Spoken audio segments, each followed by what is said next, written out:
Governor of Meghalaya Phagu Chauhan was inducted as the president of the Indian Red Cross Society Meghalaya branch on Monday. The governor attended the World Red Cross Day program celebrated across the world annually on May 8th. The theme for this year's program is Everything We Do Comes From the Heart.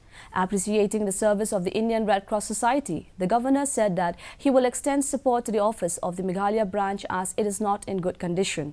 Making an appeal for the eradication of tuberculosis and leprosy, the governor also adopted 15 TB patients and gave Rs 90,000 to the TB Society. आज red cross की शाखाएं लगभग सभी देशों के राज्यों में कार्यरत हैं। इंडियन रेड क्रॉस सोसाइटी देश में 1100 से अधिक जिला उप जिला शाखाओं के साथ बड़े पैमाने पर समाज के सेवाएं प्रदान कर रही हैं।